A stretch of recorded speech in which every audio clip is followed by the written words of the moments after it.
응답해 주시지 않는 이유랑은 유머인데, 어떤 사람이 심약한 사람, 심장이 약하고 마음이 약한 사람이 병원에 입원해서 치료를 받고 있었어요. 그런데 이 사람이 10억짜리 복권이 당첨된 겁니다.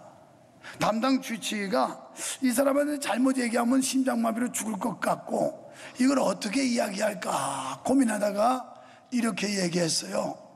환자한테, 만약 당신에게 10억짜리 복권이 당첨되면 어떻게 쓰겠냐고 그랬더니 5억은 자기를 위해서 쓰고, 그리고 5억은 나 신병을 치료해주고 있는 당신에게 주겠다고.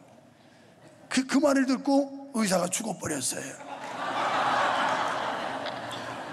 여러분, 하나님께서 왜 우리가 구하는 대로 다 응답해 주시지 않는지 아세요? 구하는 대로 다 응답해 주시면 우리가 놀래 자빠져 죽을까봐, 그래서 하나님이 아무리 구해도 다 주시지 않는 거래요. 본문을 통해서 전도자는 세상에 대한 성도의 자세, 이 불합리하고 불공평하고 힘있는 소수의 사람들이 힘이 없는 다수의 사람들을 억압하고, 이런 데 대해서 낙심하지 말아라, 절망하지 말아라, 그들보다 더 높으신 분, 그들보다 더 강하신 분이 보고 있다, 이러면서 하나님의 그 불꽃 같은 눈이 있으니, 그리고 하나님의 심판이 있으니 이런 것 때문에 슬퍼하거나 탄식하거나 낙담하지 말아라는 그런 말씀을 본문에서 하고 있습니다. 여러분, 재판에 있어서도 또는 상도덕에 있어서도 하나님의 눈은 불꽃처럼 감찰하시는 눈인 줄 믿습니다. 성도는 법과 질서를 실천하는 성실한 삶을 살아야 합니다. 베드로전서 4장 14절에 보니까 너희가 그리스도의 이름으로 욕을 받으면 복 있는 자로다. 영광의 영 곧 하나님의 영이 너희 위에 계십니다. 여러분, 신앙생활하면서 예수님 때문에 고통을 받아봤나요? 여러분이 예수 믿는 것 때문에 핍박을 당해봤나요? 예수 믿는 것 때문에 어려움을 당해보셨나요? 예수님 때문에 비난과 조롱과 멸시와 천대를 받아보셨나요? 마태복음 5장 8절 9절 10절에 보면 의를 위하여 핍박을 받는 사람 복이 있다고 그랬고, 그리고 나로 인하여 너희가 핍박을 받을 때 기뻐해라, 하늘에서 너희에게 상급이 있느니라. 경주자가 상급이 있기 때문에 힘써 달리고, 그라운드의 선수가 우승이 있기 때문에 열심히 뛰는 것처럼, 오늘 하나님께서 우리에게 예비하신 상급이 있다고 믿어질 때 우리는 그리스도 때문에 오는 핍박도 고난도 역경도 어떤 어려움도 감당할 수가 있게 되는 것입니다. 그럼에도 불구하고 우리는 주님 때문에 조금 더 불편하기를 싫어하고 있고, 주님 때문에 당하는 고난이나 시련은 우리는 도외시하면서 주님을 이용하여 무언가 좋은 것들만 얻겠다고 기대하고 있지는 않습니까? 사랑하는 성도 여러분, 저는 오늘 본문을 통해 특별히 성도가 가져야 될 재물관에 대한 말씀을 드리려고 합니다. 여러분, 사람의 사회생활을 한마디로 말하면 경제활동입니다. 먹고 살기 위해서 열심히 일을 하며 경제활동을 하고 있습니다. 사람의 경제활동, 곧 노동의 대가를 취하는 것 자체가 죄는 아닙니다. 열심히 땀 흘려 노력한 만큼, 그리고 수고의 대가를 얻는 것은 지극히 당연하고 마땅한 일입니다. 아니, 본래 인간은 창세기 3장 17절에 보면 노동을 하도록 하나님이 지으셨어요. 그래서 이마에 땀을 흘려 수고해야 되고, 마태복음 25장 26절에는 게으름은 죄라고 지적하고 있습니다. 우리가 사회생활을 해도 게으른 것은 죄입니다. 아니, 신앙생활을 해도 게으른 것은 죄입니다. 그럼에도 불구하고 우리는 좀 더 자자, 좀 더 쉬자, 좀 더 놀자는 주의로 신앙생활을 하고 있지는 않습니까? 좀 더 편안하게, 좀 더 안정되게, 그리고 좀 더 수월하게, 뭐 어차피 예수 믿는 거 그렇게 불편하고 고달프게 믿을 필요가 있느냐는 생각들이 우리의 머릿속에 가득 차 있지는 않습니까?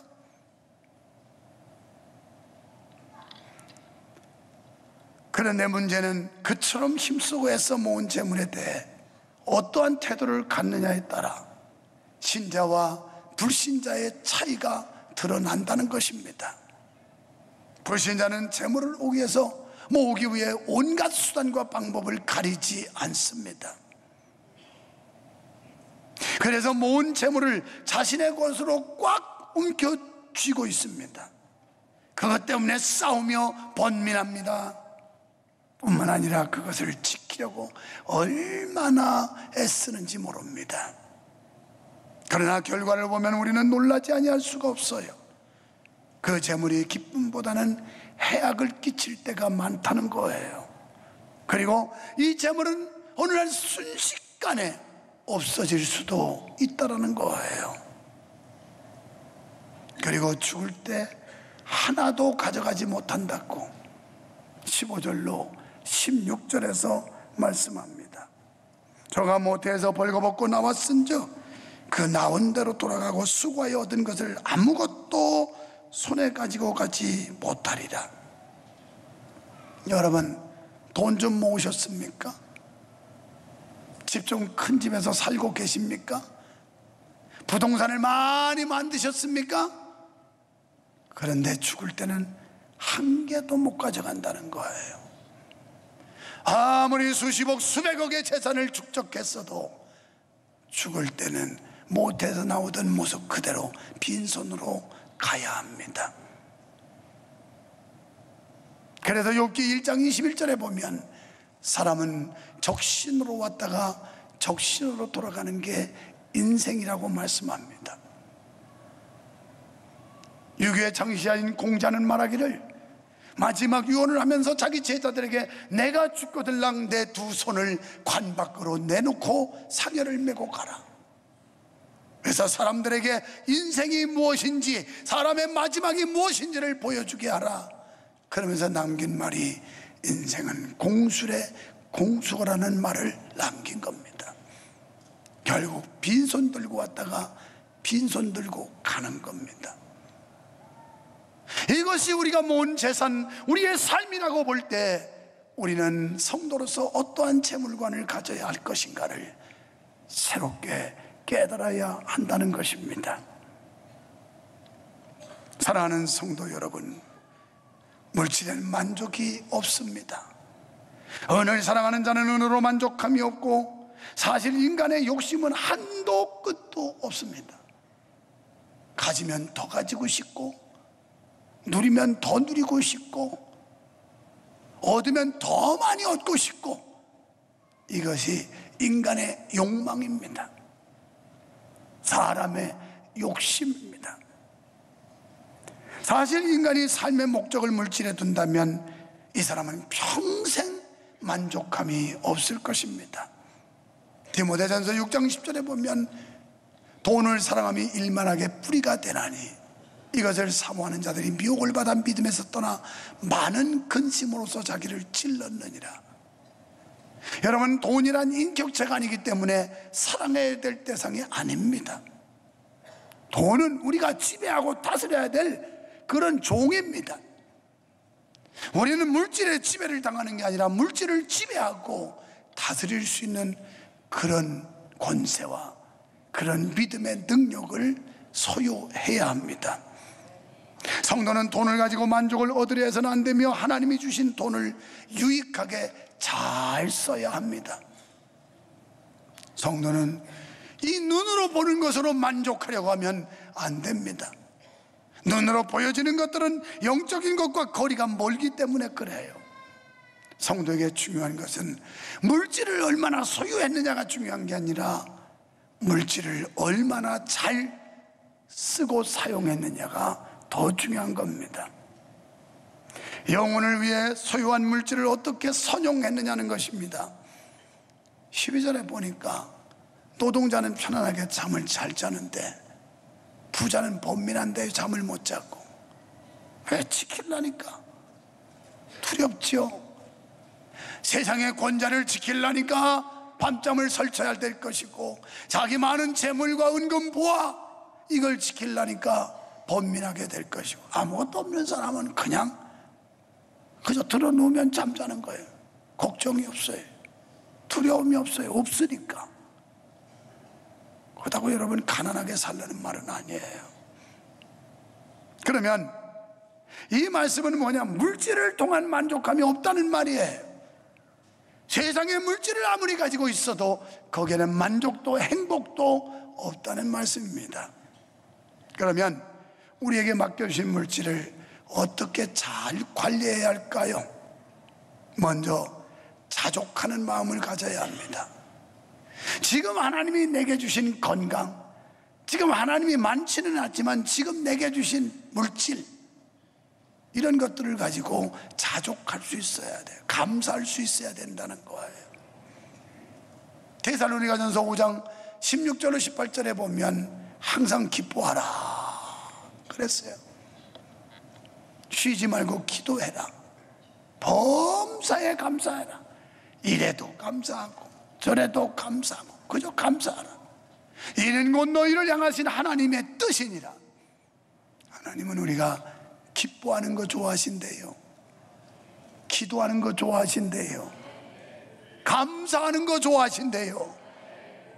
여러분, 기뻐하고 기도하고 감사하는 사람은 만족한 삶이에요. 행복한 삶이에요. 그 안에 그리스도의 영 예수 그리스도가 있기 때문에 세상 것 가지고 그 세상 연락에 매이지 않아요. 그것을 초월할 수 있는 하나님이 주시는 위대한 힘, 영적인 은혜를 누리며 살게 되는 것입니다. 감리교의 창시한 존 웨슬리 목사님이 그의 물질과는 이렇게 말했습니다. 될 수 있는 대로 돈을 많이 벌어라. 두 번째는 될 수 있는 대로 돈을 많이 저축해라. 세 번째, 될 수 있는 대로 돈을 하나님 영광 위에 많이 써라. 이게 감리교 창시자인 존 웨슬리의 물질관이에요. 아까 잘 안 나왔지만 여기 우리 교회보다 더 큰 교회인데 이 교회 성도들이 헌금하는 모습 보니까 그게 천국이더라고요. 거기는 헌금 이렇게 함들을 중간중간 저기 중간에도 놓고 헌금 시간이 되니까 막 댄스를 하면서 좋아가지고 어쩔 줄 몰라요. 막 이러고 와가지고 헌금을 넣으면서 춤을 추고, 우리 같아봐. 아, 오늘 잘못 걸리네. 왜 또 이거 안 돌리던 바구니가 돌아가는 거야 이거? 이건 뭐가 자꾸 또 돌리는 거야? 여태 자율제로 그냥 뒤에서 안 내고 쓱 지나가도 괜찮았었는데 오늘 뭐야 이것도 잘못 왔구나 이거. 막 이러면서 아이고 헌금 시간만 되면 많이 내지도 않으면서도 막 인상을 팍팍 쓰고. 그 사람들은 우리보다 가난한데도 그냥 헌금을 내는데 막 전부 춤을 추면서 완전 축제예요. 헌금 내는데.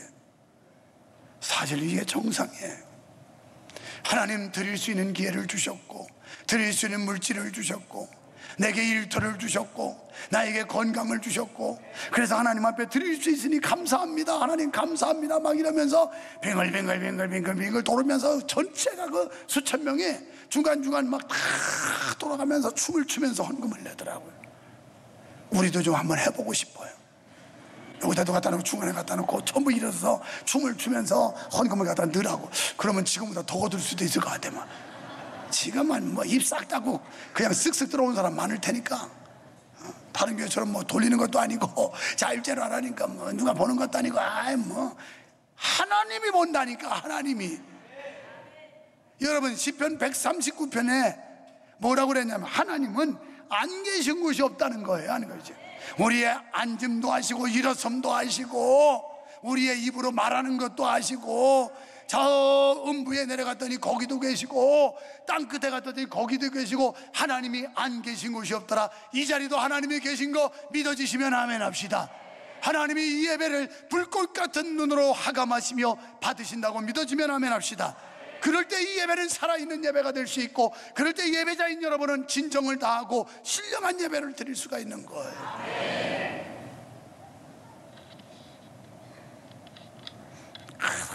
그분들 보니까 막 헌금을 드리면서 그렇게 좋아해요. 막 춤을 추면서 그냥 그러면서 갖다 내고 하나님께 감사하고 뭐 이럴. 여러분 가진 게 얼마나 되시나요? 나누세요. 우리는 은혜도 나눠야 되고, 은사도 나눠야 되고, 사랑도 나눠야 되고, 복음도 나눠야 되고, 물질도 나눠야 되고. 내가 왜 복을 받았나? 그 목사님을 만나고 내려오면서 가만히 생각하니까 나도 나누는 일을 열심히 했거든. 개척 때부터 우리 교회는 단 한 푼도 누가 도와준 적 없어요. 홀로 저기에서 그저 그 어려운 개척 시대에도 계속 나눴지 누구한테 받은 적이 없어요. 그랬더니 하나님이 우리 교회를 복을 줘가지고 나 같은 무지랭이 같은 목사도 이렇게 축복을 받아가지고 영광을 누리게 하더라니까요. 심는 대로 거두는, 많이 심으세요. 여러분이 많이 심으면 여러분 자손이 또 복을 받아요. 자녀를 위해서 보험도 드는데 세상에 우리가 영적으로 믿음의 보험을 드지 않습니까? 그 다음에 하나님을 기쁘시게 하는 일에 힘써야 돼요. 여기 김명호 성도님이 저기 저렇게 앉아 있어요. 그 부인은 장순옥 권사님인데 2부 예배 마치고 왔는데 분명히 열심히 할 것 같았었는데 이상하게 장순옥 권사님이 혼자만 와서 예배 드려서 이 남편은 어디로 따라놨나. 신방을 처음 갔더니 그 남전도에서 어째 연락이 안 온다고 부인 권사님이 그러니까 연락 올 때를 기다리면 되나 이 사람아, 내가 먼저 연락하고 찾아가야지. 이야, 사람이 될 사람은 그게 다르더라고. 어떤 사람은 연락 올까봐 없다고 그래, 전화 딱 보고 안 받아, 이런 짓 하는데 세상에 저 김명호 성도님은 그래서 어디 갔나 눈이 빠지게 찾았는데 안 나오는 거예요. 그러니까 오늘 보니까 성가대에 앉아있어. 성가대 교회 등록한 지 얼마 된다고 내가 이름을 김명호 성도님 이름을 불러줄 정도면 목사가 약간 대단한 거예요. 이게 대단한. 부인 권사님한테 이때 집에서 꼭 얘기해요. 장순욱 권사님한테 2부 예배 마치고 갔는데 여보, 목사님이 오늘 설교 중에 당신 이름하고 내 이름을 다 기억하더라요. 그런데 한술 더 떠서 영업 좀 해줘야지. 저 세례동에서 뭐 5만 열쇠부터 시작해서 별거 하여튼 만능 뭐 다 하는데 여러분 열쇠 좀 많이 잊어버리고 저기다 전화해가지고 열쇠 맞추고 막 이래가지고 딴 데 가서 열쇠 맞추지 말고 딴 데 가서 열쇠 맞추면 또 잊어버릴 거다. 그러니까 저기다 막 연락해가지고. 그런데 아마 오래 오셔서 요람이 없을 거예요. 그러니까 일대교구 전도사한테 전화해가지고 그 목사님이 설교 중에 열쇠 전문가라고 하는데 그분 누구냐고, 아니면 교회로 얘기하든지 아니면 나한테 얘기하면 내가 바로 전화번호 찾아가지고 줄 수도 있어요. 얼마나 저렇게 처음 와서 뭐 그냥 선이나 보고 이럴 텐데 바로 성가대 들어가서 세상에 저기 숨어있는 줄을 내가 몰랐단 말이야. 그래서 이상하다, 어찌 안 보일까, 뭐가 삐졌나, 뭐가 골랐나, 뭐가 못마땅한가 막 이래가지고 걱정했는데 세상에 성가대 가서 뭐 한참 전부터 저렇게 찬양을 부르고 있어. 나눠야 돼요. 하나님이 주신 시간, 하나님이 주신 재능, 하나님이 주신 건강, 하나님이 주신 물질, 이 모든 거 하나님이 기뻐하시는 일에 쓰시기를 축원합니다. 그래서 고린도전서 10장 31절에 너희는 먹든지 마시든지 뭘 하든지, 사업을 하든지 직장을 다니든지 공부를 하든지 뭘 하든지 다 하나님의 영광을 위하라. 이 칼빈의 5대 교리 중에 하나가 솔라데오 글로리, 모든 영광을 하나님께 돌려라. 우리는 하나님께 영광 돌리면 끝이에요. 더도덜도 없어요. 하나님께 영광 돌리면 그걸로 만족해야 돼요. 나를 알아달라는 동, 내가 행사를 해야 된다는 동, 교회에서 내 위치가 좀 강화된다, 이건 하나님 보고 한 게 아니라 사람 보고 한 거예요. 그냥 오로지 하나님이 기뻐하시고 오로지 하나님이 영광 받으시면 끝이야. 우리 교회 성도님들 다 이런 성도님들 되시기를 축원드립니다. 성도 여러분, 우리 인간은 영혼과 육신을 가진 존재예요. 영적인 만 가지고 살 수가 없어요. 육신에 일용할 양식도 있어야 살아요. 그래서 우리는 영적인 것과 육적인 것, 늘 생명 되시는 하나님과 올바른 관계를 맺는 일과 육신의 허기를 채우는 일용할 양식이 필요한 것입니다. 이러한 이중적 필요를 채우려면 각자의 진지한 노력이 필요해요. 그런데 우리가 잊지 말아야 할 것은 우리 속심령을 살피시는 하나님을 의식하고 행동하자는 거예요. 여호와께서 중심을 보신다고 그랬으니까 중심을 보시. 제가 유럽에 있을 때도 밤잠 설쳤어요. 우리 교회 예배신앙 보느라고. 계속 보고 있었고, 카페에 누가 앉았나 봤더니 세상에 담임 목사 없다고 카페가 허전해가지고 다 도망가 버리더라고. 왜 이렇게 커피를 안 마시고 왔는지, 제발 나 없어도 좀 많이 마셔요. 카페가 허전해서 누구누구 어떤 권사님들 앉아있는 것만 보고, 그렇게 잘 모이던 사람들이 세상에 카페에도 없더라니까. 아이나 다를까, 어제 오다가 목사님 그러니까 너무 좋아요, 목사님 계신 것만으로도 좋아요, 막 이러면서 또 젊은 집사들이 난리를 치네. 또 그래도 내일 또 나갑니다. 여러분, 이렇게 이중적 필요를 채우려면 각자 진지한 노력이 필요한데, 우리가 잊지 말아야 될 것은 하나님을 의식하고 살자. 다시 말하면 매사에 진실하며 순결해야 한다는 것입니다. 그리고 우리의 최고의 이상과 목적은 나의 욕심과 나의 만족이 아니라 오로지 하나님의 영광. 내가 좀 손해보는 것 같았고, 내가 좀 서운한 것 같아도 하나님의 영광을 받는다면 기꺼이 그것을 감사할 수가 있어야 됩니다. 오늘 여러분의 삶의 목적은 무엇입니까? 마태복음 6장 33절에 너희는 뭐 먹을까 뭐 입을까 뭐 마실까 걱정하지 마라. 먼저 그의 나라 그 일을 구하면 내가 다 주마. 여러분, 그렇게 살아보세요. 하나님이 주세요. 나같이 무식하고 못난 목사도 이렇게 하나님이 들어 쓰시고 세계를 무대 삼아서 다닐 수 있게 한다면, 여러분은 나보다 월등한 분들인데 왜 하나님이 안 쓰시겠어요? 먼저 그 나라와 그 일을 구하세요. 사업도 잘 될 줄 믿습니다. 직업도 잘 될 줄 믿습니다. 자녀도 잘 될 줄 믿습니다. 건강도 잘 될 줄 믿습니다. 범사가 잘 될 줄 믿습니다.